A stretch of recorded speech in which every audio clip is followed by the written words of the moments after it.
10 WWE wrestlers who proved everyone wrong.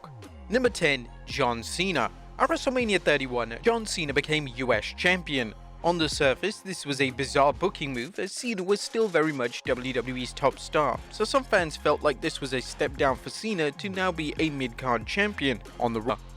Number 9. Christian. When Christian parted ways with WWE in 2005, he wanted to show WWE that he had what it took to be a top star in pro wrestling.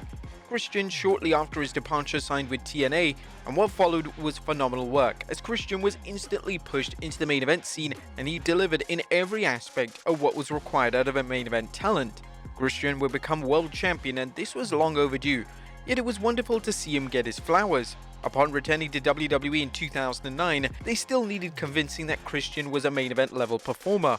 When he finally got this chance in 2011, Christian had a chip on his shoulder, and his world title main event feud with Randy Orton was widely acclaimed, and Orton himself classes it as one of the standout feuds of his entire career. Whilst Christian didn't win another world title outside the two runs in 2011, he was often placed in the main event scene, and Christian had numerous world title matches before his initial WWE retirement in 2014. Number 8. Mark Henry. For the first few years of Mark Henry's WWE run, he couldn't just put it together in the ring.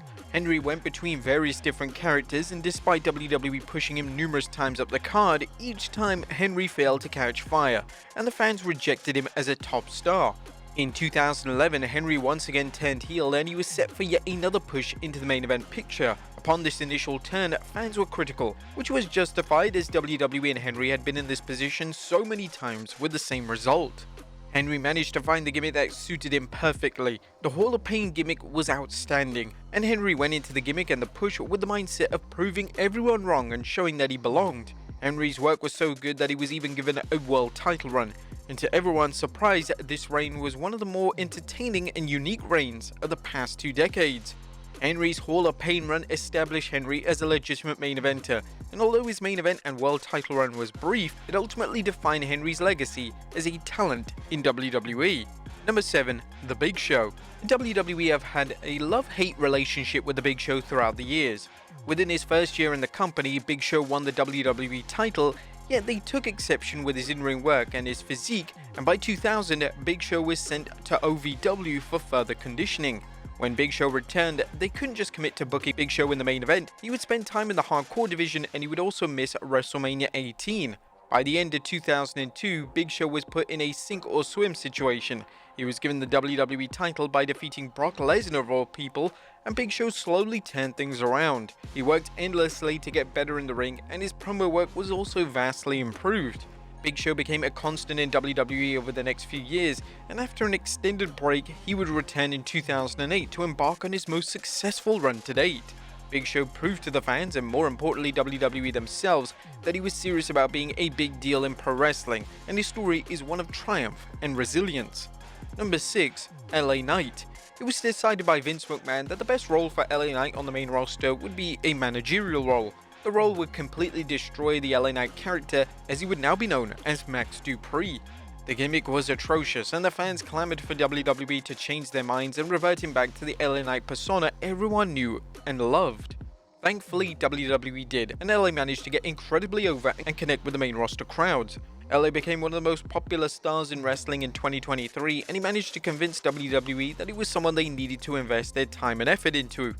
LA would even main event Crown Jewel in 2023 in a world title match against Roman Reigns, which was some achievement, seeing as the year before, he was literally a manager of a lower card comedic tag team. Number 5. Cody Rhodes. In 2016, Cody Rhodes officially had enough. He knew he had reached his ceiling in WWE, and the company wasn't going to give him a chance to prove he was a star. Rhodes departed the company, and he even went on an absolute tear on the independent scene before helping create AEW, which became a legitimate alternative product for fans in an era in which WWE was seemingly dominating. Rhodes had become a certified draw, but also he became one of the most influential and important figures in modern day wrestling. Eventually, in 2022, Rhodes decided it was now time to come home. After showing everyone what he was made of, Rhodes returned to WWE, and they instantly acknowledged his success outside the WWE bubble, and Rhodes was quite rightly pushed as a main eventer. All demographics seemed to gravitate towards Rhodes, particularly after his return from injury in 2023, and the fans firmly decided that Rhodes was their guy. Subsequently, WWE decided that Rhodes was the perfect choice to end Roman Reigns' historic run as WWE Champion, and as a result, the artist formerly known as Stardust closed out WrestleMania 40 as champion. Number 4. Dominic Mysterio.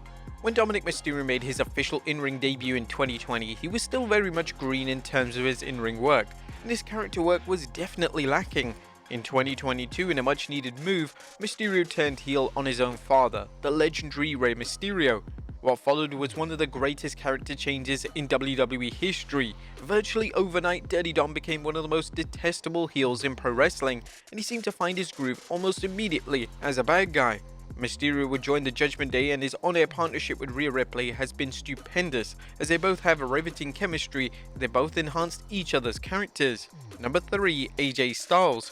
Notable concern when AJ Styles signed with WWE in 2016. Whilst AJ's body of work was widely celebrated around the world, there was the apprehension surrounding if AJ in WWE would actually work. Would WWE allow AJ to shine, and would he be able to grasp the WWE style and impress Vince McMahon? Thankfully, AJ didn't just grasp the WWE style almost instantly, he also rather quickly became one of Vince McMahon's favorite stars.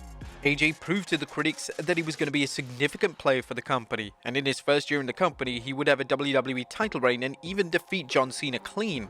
AJ is now established as one of the biggest names WWE have under contract, and he now has more matches in WWE than he had in TNA.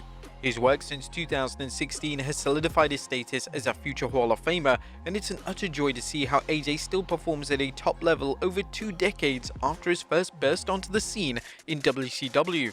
Number 2. Roman Reigns. It's well documented just how disastrous Roman Reigns' babyface run was. WWE placed Reigns in an elite position that he was nowhere near ready for, and most of his top matches during his babyface run were often met with negative chants and overwhelmingly scathing reviews. By late 2019, early 2020, the fans insisted that WWE needed to change direction with Reigns, and this feeling was also felt by Reigns, who according to Paul Heyman had a less than positive stance on his presentation and booking. When Reigns returned from a hiatus in the summer of 2020, he returned as a heel, and this wasn't the Reigns that came before. This was Reigns being totally himself, just turned up 1000. It was genius. Reigns went from this disingenuous, forced character to one of the most legitimate, interesting, and compelling characters in all of pro wrestling. His work between 2020 to 2024 was evidence that he had what it takes to be a face of the company, and all it took was WWE actually listening to the fans and allowing Reigns to shine. And number 1, Logan Paul. Logan Paul decided to compete in WWE was instantly met with backlash. Paul was a social media star and a YouTuber, and fans collectively wondered what on earth he could do to add to WWE. When he eventually wrestled, it was apparent that he was incredibly athletic and had natural in-ring ability. The more he wrestled, the better he came, and this was in all areas of pro wrestling, including his promos and his selling, which continues to be tremendous. Paul won over fans not just by his in-ring work, he also won the fans over thanks to his genuine love for WWE. In interviews, he often speaks at length about how much he respects the WWE talent, and he constantly talks about how insanely hard being a pro wrestler is. Paul has had a unique appreciation for the art of wrestling, and when he became US champion in 2023, fans welcomed the booking move, as he managed to successfully prove himself as somebody that's incredibly serious about making his WWE run a success. There you have it, folks, 10 WWE wrestlers who proved everyone wrong. Be sure to leave your comments down below, and I'll see you next time with some more wrestling content.